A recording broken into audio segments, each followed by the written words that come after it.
Alright, welcome back to the sixth one of these. It's now Thursday morning. I guess afternoon. Time's a little weird. Okay, anyway, let's talk about most recent results and things that I've learned. So the last league that I played was win against Snow, win against Shadow, lost to Oops All Spells, and 2 wins in a row versus D&T for a 4-1 league.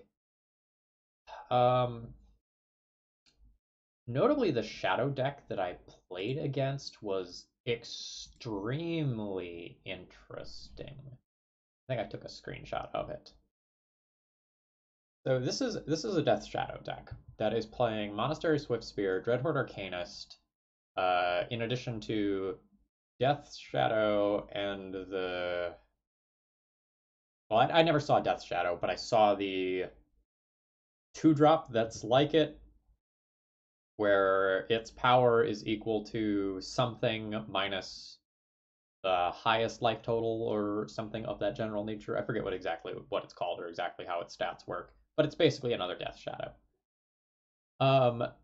This deck kind of caught me off guard. I still won against it, but in game one, I thought it was fine. I thought I was using my removal well, and then Dreadhorde Arcanist came down, and I was kind of like, well, damn. And I lost game one rather handily once that came down. Of note, when playing against this deck, I wasn't really sure what was in it. So at one point, I decided to just like main phase put in a Batter Skull, thinking to myself, there's nothing that's going to punish me for doing this at sorcery speed. Like, what could that deck possibly play? And then I got hit with the shenanigans, and it was like, oh, that's what they could possibly play to punish that. So that deck list was really interesting. Would be interested in seeing the whole thing. It had a lot of threats. I kept really removal dense hands to win the other games versus it.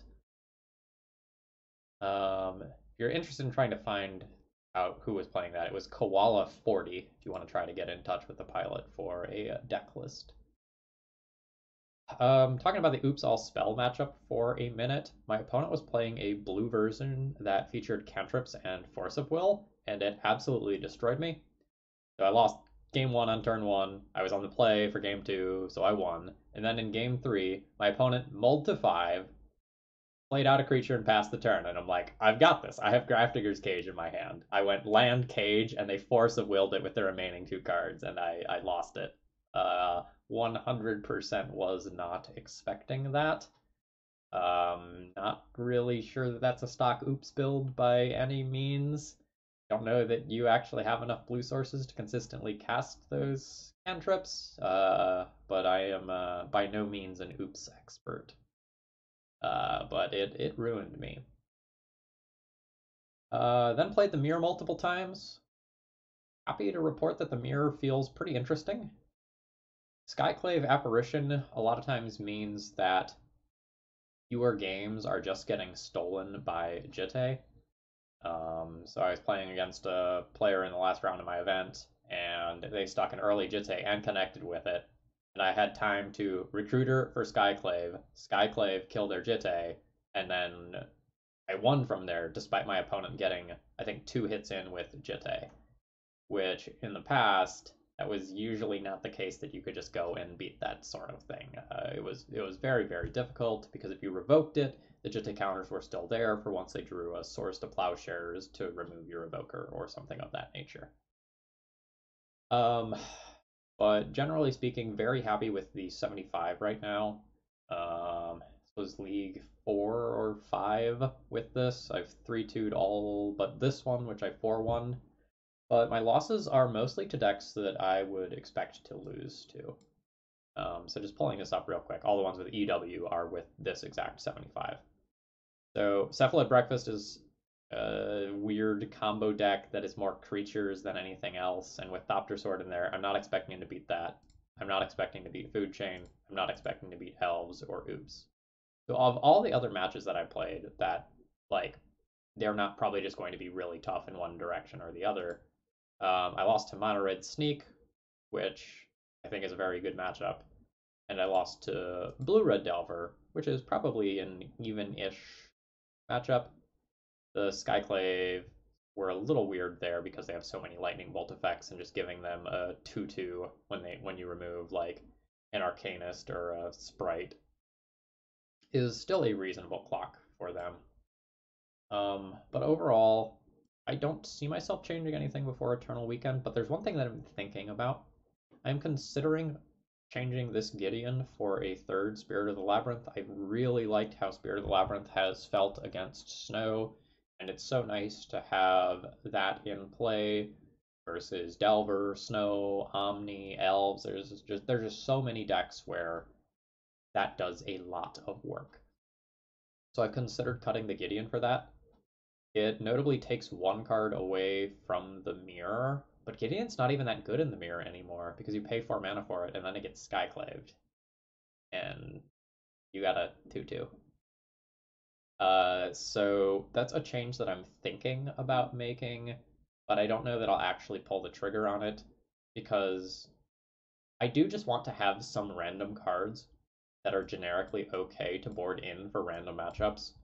And right now, I basically have 3 of those, and it's these 3 cards right here that if I get paired against some weird mid-rangey deck, I can always bring these in.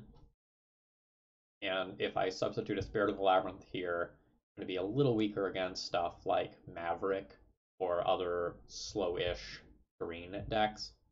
Like maybe Loam is a good example where Spirit of the Labyrinth wouldn't be good, but Gideon would be good.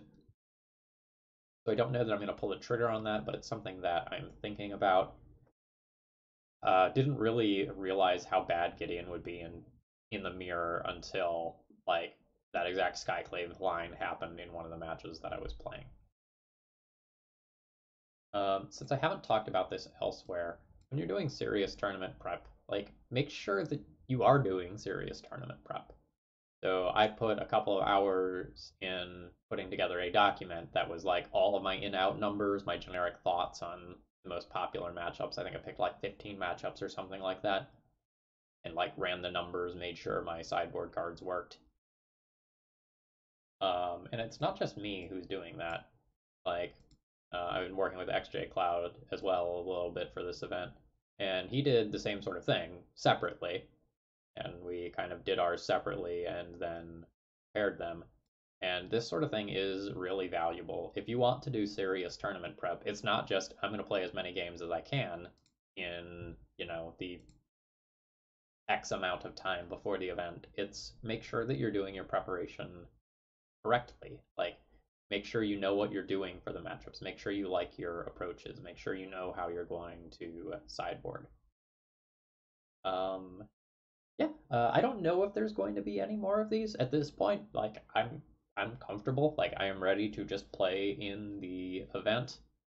I have I think 5 leagues in with this exact 75, and as you can see, this was like my 12th deck list since Aspirant and Skyclave dropped out. So I've been playing plenty of D&T in preparation before this to kind of get to the point where I'm at this 75.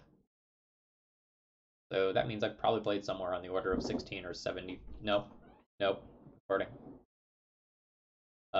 Playing 16 or 17 leagues with D&T decks that look approximately like this.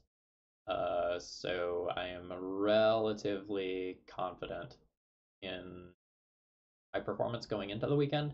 I do need to dodge some bad matchups, but as long as I dodge the bad matchups and I just get into the point where I get to play against blue soup of various flavors from Delver to Snow, I feel like I've got a great shot this weekend.